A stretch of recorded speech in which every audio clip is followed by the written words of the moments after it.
spent on medical services to a population in which the Indigenous, the poor and the mentally ill are overrepresented. Where isolation, humiliation and degradation are facts of life. Welcome to prison.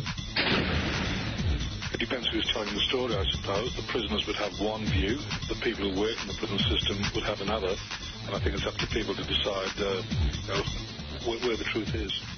Give government propaganda and the media spin doctors the flick.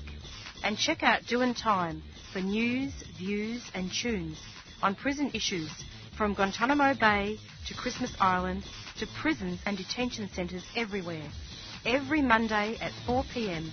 on your community radio 3CR. We are still fired up and we're still talking about revolution. And welcome to the Doing Time show. We're just going to play some podcasts from Anarchist Radio Berlin. And the first podcast we'll play is from about the International Week of Solidarity with Anarchist Prisoners in 2018. That was on the 23rd of August. This is the time for the International Week of Solidarity with Anarchist Prisoners. And to make sure that you know what this week is about, this is why we need it. We made an interview with a comrade who is part of the group organised this year's Week of Solidarity. The audio has been published originally by International Anarchist Radio Networks. So we'll just play this podcast.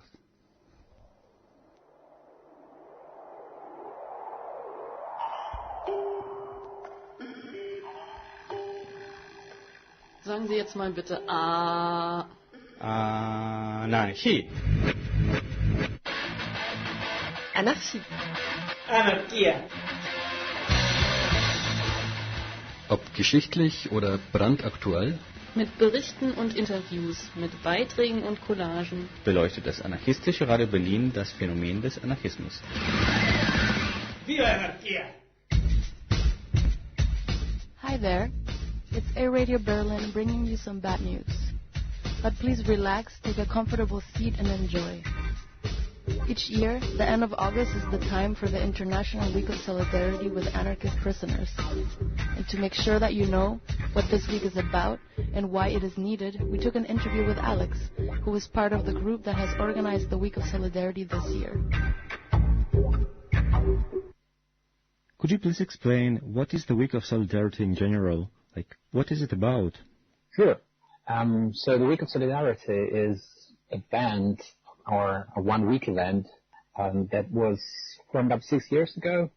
It was kind of like a brainstorm from the different ADC groups, Anarchist Red Cross groups, actually addressing the problem with the bigger amount of solidarity days during the year on the different issues. So the repressions are hitting there and there.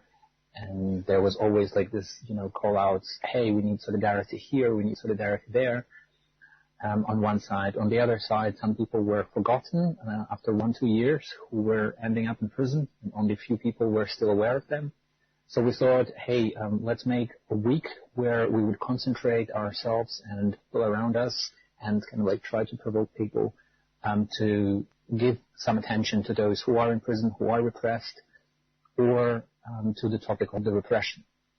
But it's also worth mentioning that this Week of Solidarity came up from this contradiction that was there because of the Day of Solidarity with the political prisoners that was formed up by the different NGOs and also human rights activists and so on and so forth. And we were not, we've seen that, the anarchists were not considered as political prisoners in many cases. They were just hooligans. So we thought, okay, this is really important to focus once again on the anarchists during this week. However, what is also worth mentioning, and we got a lot of criticism for that, is that, there are a lot of different people who are sitting in prison, and those also deserve attention, and those also deserve support. And with this Week of Solidarity, we are not denying help to those people, rather than saying, well, at least with all those resources, we would like to pay attention to our comrades who are in prison. And the week is happening from 23rd to 30th of August, which is eventually 23rd was selected because of the date of execution, Sacco and Vanzetti, and 1 week because people, tend to have their own stuff going on, so they would have 1 week where they can pick up at least one day to do some solidarity actions. Okay, thanks. And what has happened during the week this year? Could you please give some concrete examples? Well, there were, traditional things, people drawing banners and dropping banners from the bridge, or people doing some, graffitis on the walls and things like that. But there were also presentations connected with the topic. There were also the letter writing evenings that were, focused on the certain people. So there were a lot of kind of events that were limited eventually only by the imagination of the people. And if you want to see the whole set of the things that were happening, you can have a look at the website, and there is like a bigger, content also delivered from the people, because people were doing their actions not without any message, rather than doing the mass action, then sending us the reports with their texts, which is also interesting to read. Could you please pronounce the name of the website? Solidarity.international. Solidarity.international. It's really fancy, I think. Do you think the Week of Solidarity is achieving its goals? Do you see any results? I think in the long run, it's kind of achieving the goals. In the short run, it's hard to see the results. I mean, we see that the people are paying attention to the question of repressions, and people are doing solidarity actions, and people are supporting the local prisoners. But at the same time, I mean, it's kind of the thing that is more visible, I think, to the local communities than to us who are organizing this week. I mean, we see that the interest is coming from all around the world to the week, but at the same time, those who are doing the events would have a better overview of what is going on in their places and how successful they are with fighting the repressions. But all in all, I think, at the very bottom, we are doing quite well. Okay. If we are speaking about the people in solidarity to whom this week is supposed to happen, where do we see some exact spots of repression in the world? Are there any hot areas? I mean, for the anarchists, for sure, there are certain places that are, being part of the anarchist movement might lead you to the prison. And I think one of the biggest ones is eventually Greece. Then there is also Russia, which is giving a lot of attention to anti-fascists, but also anarchists. There are people sitting in jail in Spain, I mean, all around Europe eventually. But Greece is kind of the big thing. Then, if we are talking about the rest of the world, I believe that Chile is quite big with the anarchist prisoners, and also U.S. That is, still fighting with the anarchists as if they are the biggest threat ever to the government. And I think, in general, as we see, development of the right-wing movements or the rise of the right-wing movements all around the world, we will also see more and more repressions coming up against the movement, whether it's big or small, and with more people, unfortunately, ending up in jail for sure. Although, this should not be actually in the interview, because this is more predictions, and predictions are not really good for that. Where can one find actual information about imprisoned anarchists? The most actual list is right now at our website, at the Solidarity International, which was composed from the prisoners from all around the world. At the same time, we are updating our list only once a year. That means that if the new prisoners are coming or the older ones are getting out, this list won't be updated. And if you're searching for more information in next months, then it would make sense to have a look at the ABC in your local region, whether if you're living, in US, then most probably some ABC groups in US, or if you're living in Europe, some European ABC groups, and things like that.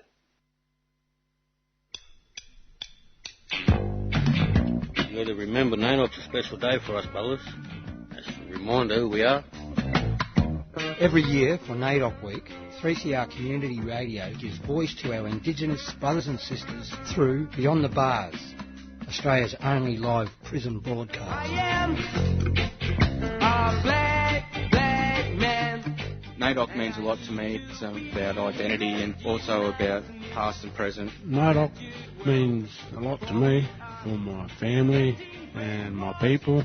And the people forgetting about our rights. You can access audio from current and past Beyond the Bars broadcasts via the 3CR website. Go to 3cr.org.au/Beyond the Bars and either listen to or download audio from Australia's only live prison broadcast. Happy NAIDOC! And the next audio podcast that is from Anarchist Radio Berlin again. It's about the Mapuche political prisoners. And we'll just go to it.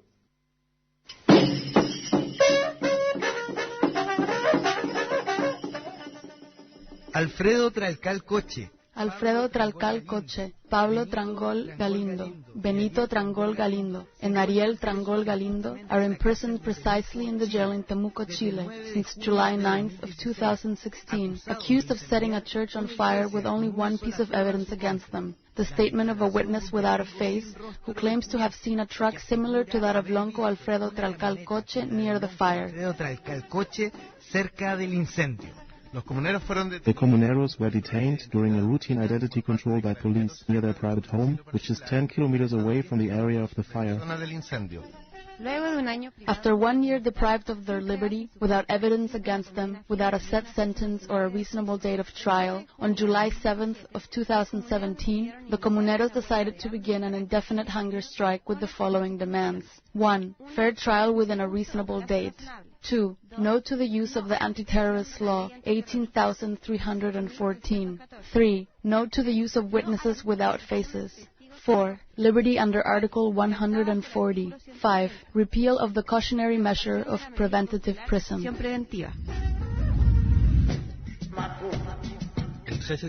On September 13th of 2017, during a press conference, following a request from the National Institute for Human Rights, and in light of an agreement of collaboration between institutions, the Department of Human Rights of the Medical School of Chile informed on the results of the medical evaluation in regards to the comuneros on hunger strike, expressing the serious physical and neurological situation of Lonco Alfredo Tralcal, Benito, Ariel, and Pablo Trangol. Lonco Alfredo Tralcal, Benito, Ariel y Pablo Trangol. Hay de un 18. There is between 18% to 23% of weight loss, renal damage, neurological damage, memory loss, tremors, and paranoia. Freedom to all Mapuche political prisoners. Free Walmapu. Libertad a todas y todos los presos políticos mapuche. Walmapu libre. Freedom to all Mapuche political prisoners. Free Walmapu. Libertad a todas y todos los presos políticos mapuche. Walmapu libre.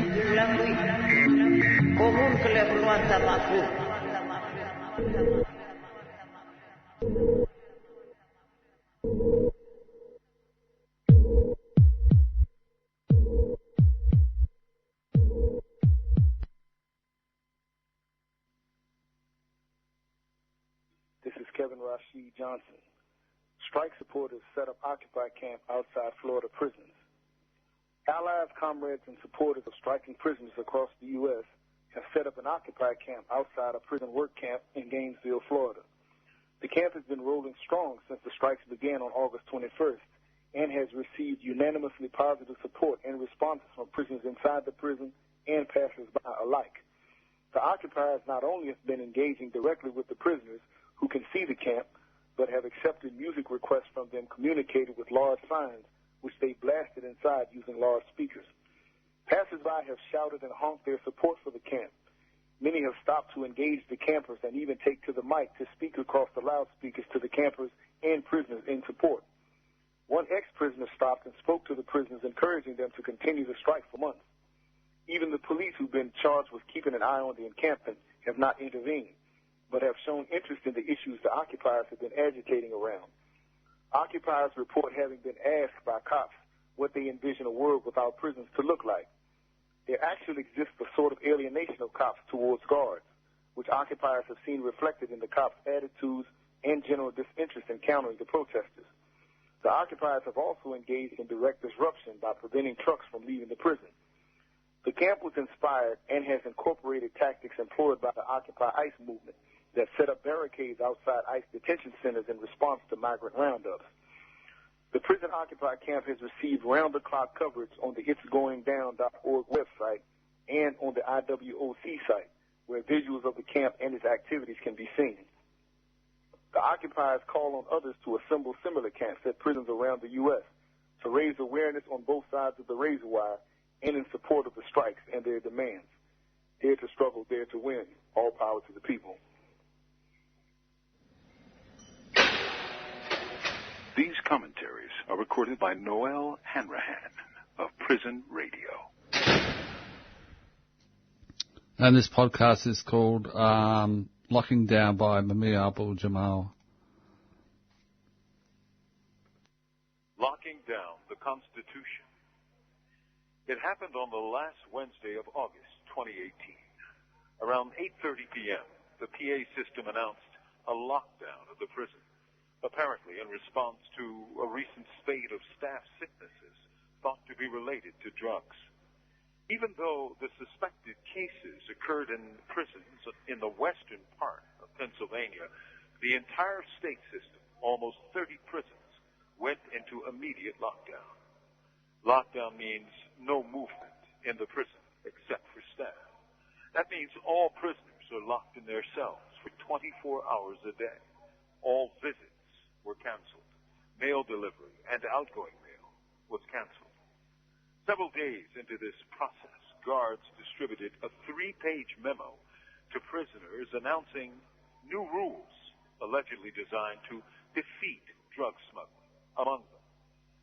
Prisons will no longer receive mail, for all correspondence will be rerouted through an address in St. Petersburg, Florida. That office will scan and copy the mail and then send a digital copy back to Pennsylvania. Legal mail will be Xeroxed and a copy given to the prisoner named in the mail. For 3 months, no visitor can purchase food or photos for a prisoner, and no books can be ordered by a prisoner. The DOC, it appears, is having a temper tantrum, and it is engaged in war against all contact with the public. This sounds like the DOC's equivalent of reefer madness. This is, more than anything else, Pennsylvania's DOC's engagement in drug politics. It's a war against the prisoners, yes, but also a war against knowledge and ultimately the Constitution itself. From Imprisoned Nation, this is Mumia Abu-Jamal. These commentaries are recorded by Noel Hanrahan of Prison Radio. DOC goes cuckoo. It began with a 10-day lockdown. Almost 50,000 men and women held in 24-hour solitary confinement for almost 2 weeks in their cells. Why? Ostensibly because of several dozen staffers who were said to sicken because of drug exposures. Medical experts in drugs, chemistry, and drug treatment heard the DOC claims and poo-pooed them. The drugs they described, like K2, a chemical form of marijuana, simply didn't produce the symptoms they described. Indeed, the DOC staffers' symptoms were more in line with what some scientists have called mass psychogenic illness, or a mental reaction to fear and paranoia. In response, the DOC attacked prisoners and their friends and families by outlawing and banning books, by replacing mail, by Xeroxing copies of letters, and by Xeroxing all legal mail and holding the originals for weeks. On visits, they removed all food and drink from vending machines. In a word, the DOC went mad, and almost 50,000 men and women suffered for what may be actions of perhaps a dozen people. Ain't nothing correct about that. From Imprisoned Nation, this is Mumia Abu Jamal. These commentaries are recorded by Noel Hanrahan of Prison Radio. Prison health in an unhealthy place. It is, at first blush, somewhat odd to expect health care in a place where, essentially, no one really cares about you. Prisons are the slums of the state, for it is, more often than not, an abode of the poor and a dwelling place of the impoverished.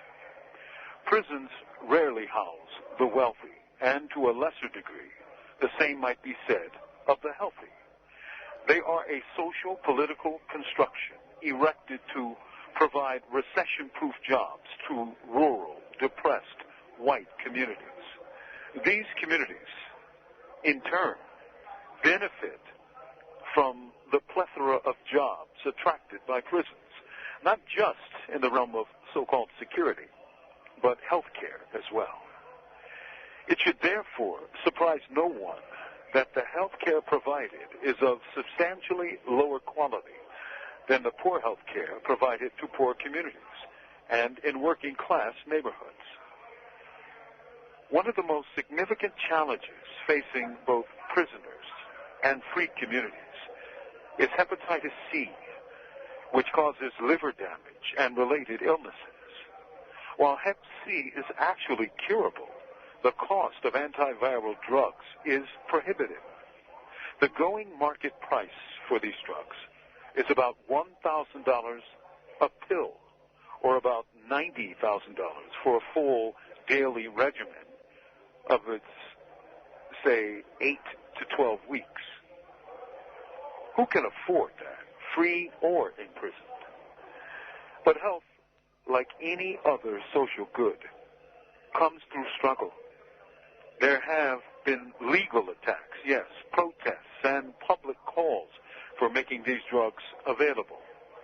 Some have prevailed, others have not. The struggle continues across the country. Thank you for your time. From Imprisoned Nation, this is Mumia Abu Jamal. Help 3CR support the rights of Indigenous Australians. I mean to save our culture and save our dreams, our people's dreams, our songline, and keep our culture going strong. Of course, a lot of the Aboriginals, having been stolen, were put into state care, and also others. Recognition of what our people have been through in the last 200 years, the recognition of our culture in the last 40,000 years, and the recognition of where we are heading into the future. Welcome to Survival Day, Invasion Day. 223 years ago, the white man landed on our shores. Subscribe to 3CR and help keep Indigenous voices on air. Call us on 94198377 or visit 3cr.org.au. Subscribe now. And we're going to play some more commentary from Prison Radio. The first one is Business of Prison by Omar Askay Ali, and then Real Freedom by Omar as well. So we'll just get to that now. The name of my topic is the business of prisons. Picture a multi-billion-dollar industry with corporate ties ranging from Boeing, Macy's, Nintendo, Starbucks, and Victoria's Secret. Picture industry giants with sizable strings to pull in Washington. Picture an industry where CEOs receive $5.7 million in executive compensation. If you're envisioning an investment bank or Wall Street, think again. Orange is the new black is more on the right track. Private prisons are a cash cow. Private companies rake in billions of dollars in revenue each year through the United States inmate population.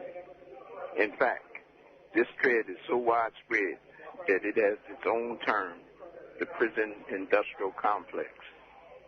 Critical Resistance, a national grassroots organization working to dismantle the prison industrial complex, defines the complex quite eloquently. The prison industrial complex is a term we use to describe the overlapping interests of government and industry that use surveillance, policing, and imprisonment as solutions to economical, social, and political problems. Corporations can benefit from the prison industrial complex in several ways. Many, including technology and food companies, do so through contract prison labor. Starbucks, through subcontractors, Signature Packaging Solutions, has hired Washington State prisoners to package holidays coffee. Spirits have used inmates in call centers. Inmates have shown Victoria's Secret products, including Made in USA tags. Not only is this behavior completely legal, but it is also quite easy and actually encouraged by government policy. Under the Work Opportunity Tax Credit, employees receive a $2,400 tax credit for every work-release inmate they employ as a reward for hiring risky target groups. This process is called insurance. Companies who participate in it are free to avoid paying for benefits such as health insurance or sick days, and do not have to bother with pesky issues like unions, vacation requests, or flexible work requests. Some companies profit simply from the existence of prisons. These companies, such as the GEO, formerly WICHUT, and Corrections Corporation of America, have in profit off of thousands of state and federal inmates. GEO is as of 2010, contracts with 13 states, the Federal Bureau of Prisons, the United States Marshal Service, and U.S. Immigration and Customs Enforcement. That same year, 60%, $842 million of GEO's revenue came from U.S. corrections contracts. Private prisons companies like GEO have little incentive to rehabilitate prisoners or work towards alleviating social problems. In fact, it's quite the opposite. Private prisons operations profit from society woes. This has undoubtedly contributed to the country's skyrocketing prison population. Put simply, more prisoners, means more cash for private prisons corporations. In 1980, there were 319,598 people in federal or state prisons. By 2013, that number had exploded to 1.57 million. The private prison industry and other members of the prison industrial complex have doggedly lobbied in D.C. and state capitals across the country for laws that increase the prison population under the guise of tough on crime. Many states have passed so-called mandatory minimums, which strip judges of the ability to determine the length of an offender's sentence. These laws set an automatic minimum length for given sentences, guaranteeing lengthier prison terms and thus greater profits for companies in the prison industrial complex. My name is Omar Skiali, a.k.a. Edward Sistrom. Thank you very much. These commentaries are recorded by Noel Hanrahan of Prison Radio. All right, my name is Omar Skiali, a.k.a. Edward Sistrom. I'm housed at FCI Cole Township in Pennsylvania. My subject matter today is real freedom. Before a prisoner or released from prison, we should be thinking in terms of building our own businesses as a means of self-sufficiency. In turn, we become an asset in solving the blight in our society, whether it be in economics, politics, science, or any other facet of our empowerment. Prisoners need to have a fundamental comprehension of how and why things in our high-tech society work. because education is about empowerment. Without it, we will never be liberated without liberating our minds. Because we will continue to exist in a state of total disarray, playing illusionary games with our own selves. We have no time for playing the blame game, and yes, there is some suffering in some manner. However, only we can turn things around with like-minded people. Unity is more than a name. It is the framework for collective empowerment and true freedom. Percentage-wise, prisons are big business because 85 to 90% of the prisoners who are incarcerated are for economically related crimes. So who is really getting paid? Keep in mind that chattel slavery was about money. Let us make freedom our priority by becoming self-sustaining. We must bear in mind that there are different levels of participation in our struggle, and some of us may contribute their expertise, money, and their muscle, but they all are necessary for real freedom. Recently, www.cbsnews.com informed us about a convicted felon who became a Georgetown law professor. Robert F. Kennedy, former United States Attorney General in 1964, stated, "What has been demonstrated here is that usually only one factor determines whether a defendant stays in jail before he comes to trial. That factor is not guilt or innocence. It is not the nature of the crime. It is not the character of the defendant. That factor is simply money." Thank you very much. Manpower. It has been over a generation since the U.S. Senate hearings on the sexual harassment charges of law professor Anita Hill against then Judge, now Supreme Court Justice Clarence Thomas. A lot has changed since then, or has it? The French have a saying, plus ça change, or the more things change, the more they stay the same. The charges of sexual harassment now poised against the sitting judge and possible justice, Brett Kavanaugh, by a psychology professor, Dr. Christine M. Ford, of events that occurred over 30 years ago, shows us that things have changed very little. For power remains a mostly male prerogative, and women, unless they act as manlike as possible, are more often than not treated like children, seen and not heard. For at the nexus between law and power lies the courts, one of the last mighty bastions of male power. The remarkable Me Too movement may have enormous power in the realm of culture, think Hollywood, but law remains a largely male preserve. Still, women, the majority of the U.S. population, are not the majority of political leaders, don't earn the highest incomes, and aren't paid wages equal to men. In other words, their power is quite limited. They are, however, the highest number of law students, so this may prove a coming day that they will dominate the field, but not today. Manpower still reigns in politics and law, and unless I miss my guess, in the next few days, we shall see Brett Kavanaugh don the dark robe of a junior justice of the U.S. Supreme Court.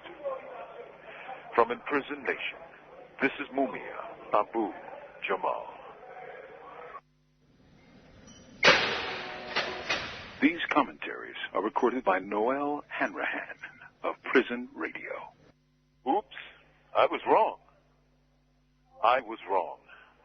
In my last commentary, entitled Manpower, I assumed that Dr. Christine B. Ford's claim of sexual harassment would not scuttle Judge Brett Kavanaugh's swift ascension to the Supreme Court.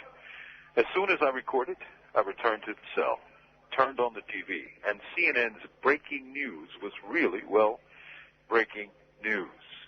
Another woman who knew Kavanaugh when he went to college described a remarkable episode of him exposing himself to her whilst in a drunken stupor. The woman, Deborah Ramirez, claimed she pushed him away. This may change the game. For one woman may suggest an incident, but two women means a problem. Is this a true picture of the man? Truth is, no one knows, but it suggests the judge, as a young man, had an alcohol and sex problem. Who knows what this will do to his nomination? His chances, which once looked so bright, now looks iffy at best. If he loses a handful of votes, his chance to join the nation's highest court may go down in flames. From Imprisoned Nation, this is Mumia Abu Jamal. These commentaries are recorded by Noel Hanrahan of Prison Radio. Or maybe just Marissa. So yeah, we could just go out with the outro song, Black Fella, White Fella. Bye.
Great Voices number 17 is the latest 2-CD set from Great Voices on 3CR. It's a unique collection of rare opera and song featuring current singers like Kaufman and Kalea and the best singers of the 20th century. Colour, Sutherland, Olivero, Schwarzkopf, Guetta, Corelli, Pavarotti, Carreras and dozens more, some less famous and some unknown. At $35 posted, $30 at 3CR, this 2-CD set, number 17, will delight you with 2.5 hours of glorious pleasure. Our previous issues are now only $10 each. Proceeds to 3CR. Ring now on 94198377 or go to 3cr.org.au/shop.